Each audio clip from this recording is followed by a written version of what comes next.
দেখেন, আমরা তো আগেই জানিয়ে দিয়েছি ছেলে আমাদের খুব পছন্দ। এবার আপনারাই বলেন। বলেন কি? হ্যাঁ, আপনাদের বোনকে আমাদের খুবই পছন্দ। ঘটক মশাই, একটা শুভ দিন থেকে বিয়ের ডেটটা পাকা করুন তো। ভাই, আমি ওইখানে ভালো করে খুঁজে রেখেছি, ছেলে কিন্তু বিশাল বিড়ি খায়। কি বিড়ি খায় নাকি? এ বিয়ে হবে না। ভাই, আমার বিলি কি লাগিছে বলো তো? আমার কি বিয়ে দেবে না? বিয়ে তো দেবেই, ভালো ছেলে পাবে তারপর তো বিয়ে দেবে।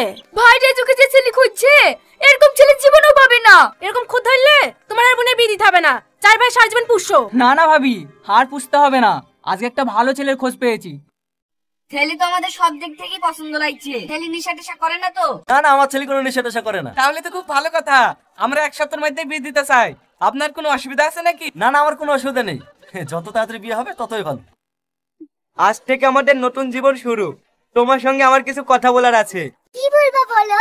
আচ্ছা, তুমি কি কি খেতে ভালোবাসো? এই কথা, আমার প্রিয় খাবার হলো মাছ, মাংস, বিরিয়ানি, মোমো। এগুলো খেতে খুব ভালো লাগে। তোমার এই সব খাবার ভালো লাগে? এবার তুমি বলো তো, তোমার প্রিয় খাবার কি? আমার প্রিয় খাবার ভাত আর ডাল, ডাল আর রুটি। আর অন্য কিছু খাবার ভালো লাগে না? ডাল দিয়ে ভাত খেলেও গলায় বাঁধে না, আর ডাল দিয়ে রুটি খেলেও গলায় বাঁধে না। তুমি আর কি বলছো? এইভাবে ডাল খেয়ে কোনদিন মানুষ বাঁচে নাকি? কেন, আমি ডাল খেয়ে মরে গেছি নাকি? তুমি ডাল খেয়ে খাও, আমার জন্য মাংস নিয়ে আসবা। তোর কিছু বলি রে।